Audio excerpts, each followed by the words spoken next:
السلام علیکم ورحمۃ اللہ وبرکاتہ۔ الحمد للہ رب العالمین والصلاة والسلام علی النبی الکریم وعلی آلہ وصحبہ اجمعین۔ پیارے بھائیوں اور مسلمان بہنیں،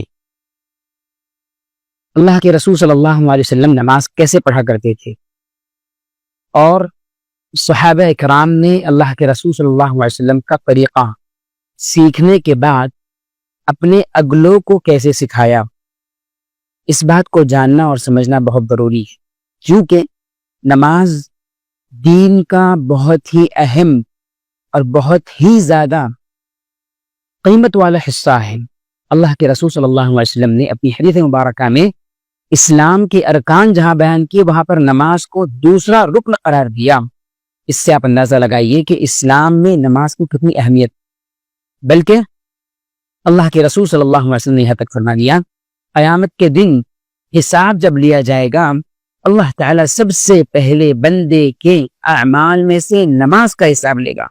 نماز صحیح ہوگی تو دیگر اعمال بھی صحیح ہو جائے گے، اور اگر نماز خراب ہوں گی تو دیگر اعمال بھی اس کے برباد ہوں گے، باطل قرار دیے جائے گے۔ اسی لیے اللہ کے رسول صلی اللہ علیہ وسلم نے اپنے صحابہ کو عملی طور پر، پریکٹیکل لیول پر نماز کی تعلیم دی۔ اس بارے میں مالک بن حویرث صحابی ہے، انہوں نے اللہ کے رسول صلی اللہ علیہ وسلم سے نماز کو سیکھنے کے بعد اپنے بعد کے لوگوں کو نماز کی تعلیم دی، اور وہ خود بیان کرتے ہیں، صحیح بخاری کی یہ حدیث ہے، کہتے ہیں کہ ہم اللہ کے رسول صلی اللہ علیہ وسلم کے پاس آئے، نوجوان ہم افراد تھے، ہم عمر افراد تھے، آپ صلی اللہ علیہ وسلم ہم 20 دن آپ کے پاس ہم رکے۔ 20 دن رکنے کے بعد جب ہم نے آپ سے تعلیمات سیکھ لی دین کی، تو آپ نے دیکھا کہ اب بہت وقت ہو گیا، لہٰذا آپ نے کہا کہ گھر پر لوٹ جاؤ اور صلو کما رأیتمونی اصلی، جیسے مجھ کو نماز ادا کرتا ہوا دیکھا ہے ویسی نماز ادا کرو۔ اب سوال یہ ہے، نبی کریم صلی اللہ علیہ وسلم نماز کیسے پڑھا کرتے تھے، آپ کی نماز کا طریقہ کیا تھا؟ انشاءاللہ احادیث مبارکہ کی روشنی میں ہم آج کے اس لیکچر میں اللہ کے رسول صلی اللہ علیہ وسلم نماز کیسے پڑھا کرتے تھے اسی کو سیکھنے کی کوشش کریں گے۔ نماز میں سب سے بنیادی چیز ہے نیت، کیونکہ نماز عبادت ہے اور عبادت میں نیت شرط ہے۔ اللہ کے رسول کی حدیث ہے، انما الاعمال بالنیات، اعمال کا دار و مدار نیتوں پر ہے۔ لہذا ایک نمازی مرد جب مسجد کے لیے نکلتا ہے کسی بھی نماز کے وقت، تو اس کا مسجد کی طرف جانا ہی دراصل اس کی نیت ہو گئی، کیونکہ دل میں اس نے عزم کر لیا، ارادہ کر لیا، تو دل میں اس کا سوچنا ہی یہ اس کی نیت ہے انشاءاللہ۔ عورت جب وہ اپنی نماز پڑھنے کی جگہ پر آئے گی تو اس کا مصلی پر آنا، اللہ کے سامنے باادب ہو کر کھڑا ہونا نماز کے لیے، یہی اس کی نیت ہے۔ کچھ لوگ زبان سے نیت کرتے ہیں، یہ صحیح ہے؟ بالکل نہیں، یہ بدعت ہے، اس سے بچنا چاہیے۔ اللہ کے رسول صلی اللہ علیہ وسلم سے اور آپ کے صحابہ میں سے کسی سے بھی زبان سے نیت کرنا ثابت نہیں۔ جیسے کچھ لوگ کہتے ہیں میں نیت کرتا ہوں 2 رکعت فجر کی نماز فلاں امام کے پیچھے اور سامنے میرے قبلہ ہے، اسی طریقے پر 2 رکعت کی نیت کر رہا ہوں، اس طرح کے جملے یا اور جو بھی لوگ کہتے ہیں زبان سے نیت، یہ بدعت ہے، اس سے بچنا چاہیے۔ اب نمازی جب نماز کے لیے آئے گا، آنے کے بعد سب سے پہلے اگر جماعت کے ساتھ نماز پڑھ رہا ہے تو اپنے صف کو درست کرنے کا بہت زیادہ وہ خیال کرے گا۔ لہذا ایک نمازی جب صف میں جماعت کے ساتھ کھڑا ہوگا تو وہاں پر صف کو درست کرنا بہت زیادہ ضروری ہے۔ صف کو درست کرنے کا طریقہ اللہ کے رسول صلی اللہ علیہ وسلم نے جو بتایا وہ یہ ہے کہ ایک نمازی دوسرے نمازی کے پیر سے پیر کو ملائے اور اسی طریقے پر کندھے سے کندھے کو ملائے۔ اب کچھ لوگ غلطی یہ کرتے ہیں کہ پیر کو اتنا پھیلاتے ہیں کہ کندھے مل نہیں پاتے، اور کبھی کچھ لوگ صرف کندھا ملاتے ہیں اور پیر کو سکیڑ دیتے ہیں، اس طریقے پیر کو سکیڑ دیتے ہیں۔ تو یہ دونوں بھی طریقے غلط ہے۔ صحیح یہ ہے کہ بازو والے کے پیر سے پیر ملایا جائے اور کندھے سے کندھا اس طریقے پر ملایا جائے، دونوں میں فرق نہ ہو۔ اور اس کا سب سے اچھا آسان طریقہ یہ ہے کہ انسان نمازی اپنے پیروں کو اپنے کندھوں کے لیول میں رکھے۔ اگر یہ کندھوں کے لیول میں پیر رہے گے تو اس کی وجہ سے فائدہ یہ ہوگا کہ بازو والے کے پیر سے پیر بھی ملے گے، اس کے کندھے سے کندھا بھی ملے گا۔ لہٰذا اس طریقے پر پیر سے پیر ملا دیے جائے گے، اور صف میں آگے پیچھے ہونے کا بھی خیال رکھیں گے۔ ایسا نہیں ہونا چاہیے کہ ایک نمازی دوسرے نمازی سے صف میں آگے ہو، ایک پیچھے ہو۔ اللہ کے رسول صلی اللہ علیہ وسلم کا طریقہ یہ تھا، آپ مصلی پر ہوا کرتے ہیں، آپ دیکھا کرتے کہ کون صف صحیح کر رہا ہے کون صحیح نہیں کر رہا. آپ نے ایک مرتبہ دیکھا کہ ایک شخص اپنے سینے کو باہر کیے ہوئے ہے، تھوڑا آگے ہٹا ہوا صف کے اندر سے، آپ نے اس کو اس طرح کچوگا لگایا، صف کے اندر صحیح کھڑے ہونے کا آپ نے حکم دیا. تو اس کا خیال رکھنا بہت ضروری ہے. آگے امام جب کھڑا ہوگا قبلہ رخ ہونا اس کے لیے ضروری ہے. اگر قبلہ معلوم ہے، کوئی عذر نہیں ہے، اور بغیر عذر کے قبلے کو چھوڑ کر کئی اور رخ کر کے نمازی نماز پڑھتا ہے تو اس کی نماز صحیح نہیں ہوگی، نماز اس کو دہرانا پڑے گی اور قبلے کی طرف رخ کرنا ضروری ہے. قبلہ رخ ہونے کے بعد نمازی کیا کرے گا؟ اس بارے میں حضرت حمید ساعدی کی حدیث ہے، کہتے ہیں کہ اللہ کے رسول صلی اللہ علیہ وسلم جب نماز کے لیے کھڑے ہوا کرتے تو آپ قبلے کی طرف رخ کر لیتے اور پھر اپنے دونوں ہاتھوں کو اٹھاتے اور اللہ اکبر کہتے. تو نمازی کیا کرے گا؟ دونوں ہاتھوں کو اٹھائے گا، اٹھانے کے بعد اللہ اکبر کہہ کر وہ رکعت باندھ دے گا. اب یہاں پر ہاتھوں کو کیسے اٹھانا ہے، اس بارے میں ابن عمر کی حدیث رضی اللہ عنہ کہتے ہیں کہ میں نے رسول اکرم صلی اللہ علیہ وسلم کو دیکھا، یعنی آپ کی نمازی کیفیت کو انہوں نے بیان کیا کہ آپ جب اللہ اکبر کہنے کے لیے ہاتھوں کو بلند کرتے، رفع الیدین کرتے، تو آپ کے ہاتھ، حضرت ابن عمر کہتے ہیں کہ آپ کے ہاتھ آپ کے کندھوں تک جایا کرتے.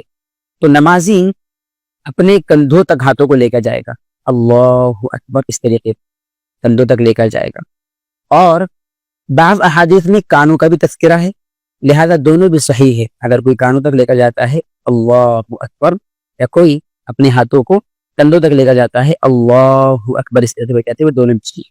ہاتھوں کا رخ قبلے کی جانب ہوگا اس طریقے پر، ہاتھ ٹیڑھے نہ ہوں، سنت کے خلاف نہ ہو. جیسے کچھ لوگ کیا کرتے ہیں اللہ اکبر، یا کچھ لوگ اللہ اکبر ایسے کر لیتے ہیں، یا کچھ لوگ اللہ اکبر اس طریقے. یہ سب غلط ہے. صحیح کیا ہے؟ ہاتھوں کو کندھوں تک اٹھایا جائے گا یا کانوں تک، یہ دونوں بھی انشاءاللہ صحیح ہے.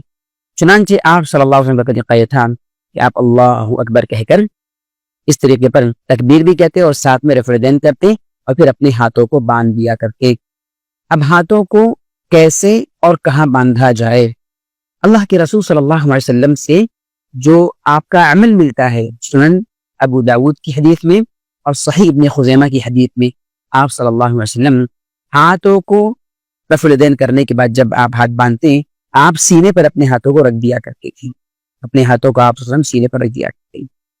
تو سنت یہی ہے نمازی کے لیے کہ اپنے ہاتھوں کو وہ الٹے ہاتھ کو رکھے گا پہلے، پھر سیدھے ہاتھ کو اس کے اوپر رکھے گا اور ہاتھ سینے پر ہوگا. سینے سے مراد سامنے کا جو حصہ ہے انسان کے، جو پیٹھ کے مقابلے میں ہوتا ہے، ناف کے اوپر کا حصہ، ناف کے اوپر کا حصہ، یہاں انشاءاللہ انسان نماز کے اندر اپنے ہاتھوں کو رکھے گا.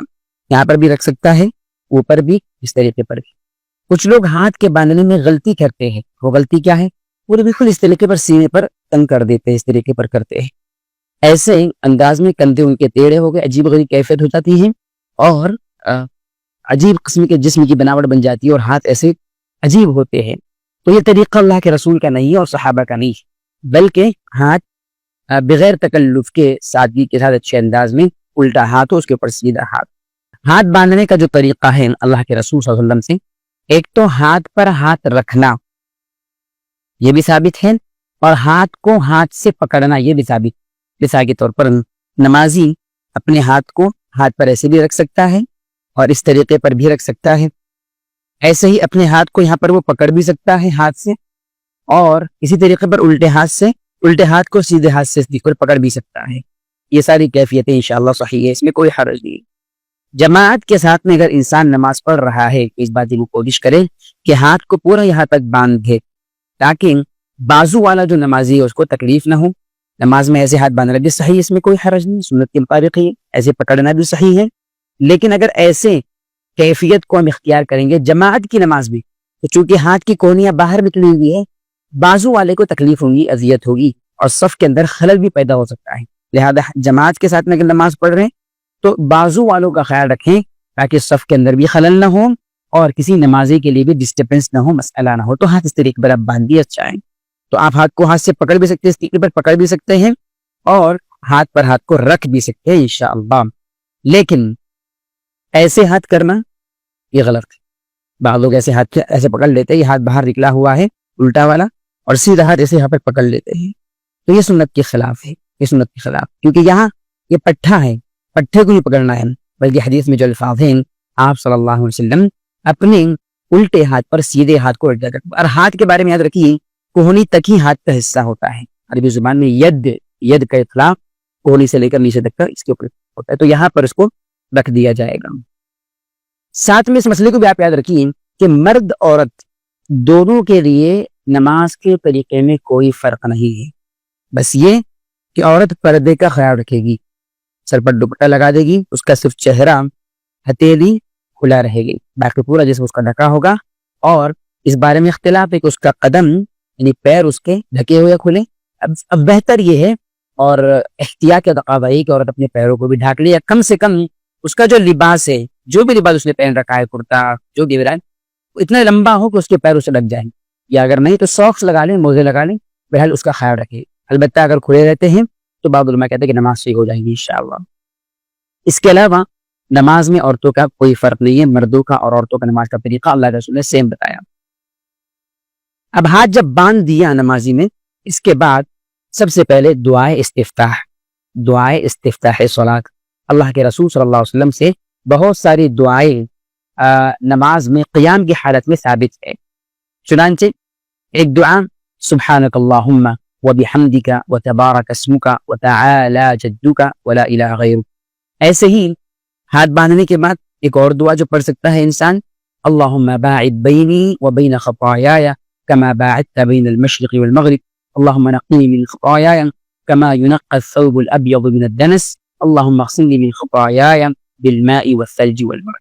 اس کے علاوہ اور بھی دعائیں ثابت ہیں، جو بھی نمازی کو دعا یاد ہو وہ اس کا اہتمام کرے، لیکن زیادہ بہتر یہ کہ اللہم باعد بینی اس کا اہتمام کرے، کیونکہ اللہ کے رسول کے معمول کے اندر یہ دعا شامل، سبحانک اللہم بحمدک بھی پڑھ سکتا ہے۔ اس کو دعائیں استفتاح صلاۃ کہتے ہیں، عورت بھی مرد بھی دونوں بھی اس دعا کا اہتمام کریں گے، اور جو بھی دعا یاد ہے اس کا اضافہ کر سکتے ہیں۔ ان دعاؤں کے پڑھنے کے بعد سورۃ الفاتحہ کے شروع کرنے سے پہلے نمازی تعوذ بھی پڑھے گا۔ تعوذ کے دو مشہور کلمات ہیں، اللہ کے رسول ثابت ہیں، ایک اعوذ باللہ السمیع العلیم من الشیطان الرجیم من ہمزہ ونفخہ ونفثہ، یہ ایک یہ آپ پڑھ سکتے ہیں۔ دوسرا اعوذ باللہ من الشیطان الرجیم جو مشہور ہے۔ تعوذ کے ساتھ تسمیہ یعنی بسم اللہ الرحمن الرحیم، یہ بھی پڑھا اللہ کے رسول ثابت ہے۔ اس کے بعد نمازی سورۃ الفاتحہ کی ادائیگی کرے گا، اور یاد رکھیے تعوذ اور تسمیہ پڑھنا واجب نہیں ہے، اگر کوئی بھول بھی گیا کوئی حرج نہیں ہے، لیکن سنت ہے، پڑھنا چاہیے، سنت سے اعراض نہیں کرنا چاہیے۔ سورۃ الفاتحہ اللہ کے رسول صلی اللہ علیہ وسلم نے اس کے بارے میں فرمایا لا صلاۃ لمن لم یقرأ بفاتحہ، حالت قیام میں جب نمازی کھڑا ہوا ہے تو اب سورۃ الفاتحہ وہ پڑھے گا۔ سورۃ الفاتحہ کے بارے میں حدیث واضح ہے کہ جو اس کو نہیں پڑھے گا اس کی نماز نہیں ہو، چاہے امام ہو، امام کے پیچھے مقتدی ہو، اکیلا نماز پڑھنے والا ہو، چاہے مرد ہو چاہے عورت، نمازی کی نماز صحیح نہیں ہوگی، بلکہ ایک رکعت جس میں سورۃ فاتحہ نہیں، وہ رکعت ہی صحیح نہیں ہوگی، وہ نماز قاعدے صحیح ہوگی۔ سورۃ فاتحہ کی بغیر اگر سورۃ فاتحہ کے بغیر نماز پڑھ لے تو اس کی نماز صحیح نہیں۔ سورۃ فاتحہ کے بارے میں ایک اور بات یاد رکھیے، اللہ کے رسول صلی اللہ علیہ وسلم کا طریقہ یہ تھا، ہر آیت پر آپ پکا کرتے تھے، جیسے الحمد للہ رب العالمین الرحمن الرحیم مالک یوم الدین ایاک نعبد و ایاک نستعین، ہر آیت پر رکنا چاہیے، یہ سنت ہے، لیکن اگر کوئی ملاتا ہے تو انشاءاللہ جائز ہے، البتہ سنت کا تقاضا یہ ہے ہر آیت پر وقف کرے، کیونکہ قرآن کریم کی جو آیتیں نازل ہوئی ہیں وہ آیتوں کے ساتھ نازل ہوئی، اور آیتوں کا معنی کیا ہے کہ وہاں پر رکنا ہے، جیسے نازل ہوئی ویسے پڑھنا چاہیے۔ سورۃ فاتحہ کے بعد امام ہو جو بھی ہو وہ نمازی بسم اللہ الرحمن الرحیم پڑھے گا دوبارہ، اور پھر اگلی سورت ضم سورت کرے گا، یعنی سورت کو ملائے گا، سورت جو بھی یاد ہے، جس کو سورہ کوثر یاد ہے سورہ کوثر پڑھے، جس کو سورہ بقرہ یاد ہے سورہ بقرہ پڑھے، جس کو کچھ اور آیتیں درمیان سے یاد ہے وہ پڑھے، کوئی حرج نہیں۔ یاد رکھیے ضم سورت کرنا، سورہ فاتحہ کے بعد ایک اور سورت ملانا جو واجب نہیں ہے، سنت ہے، اگر کسی نے ترک کر دیا تو انشاءاللہ اس کی نماز صحیح ہے، سجدے سہو کی ضرورت نہیں ہے۔ تو سورۃ الفاتحہ کے بعد ضم سورت کی جائے گی۔ یہاں اس کا خیال رکھنا ہے کہ حالت قیام میں، ہم نے واضح کیا اس کو درس میں،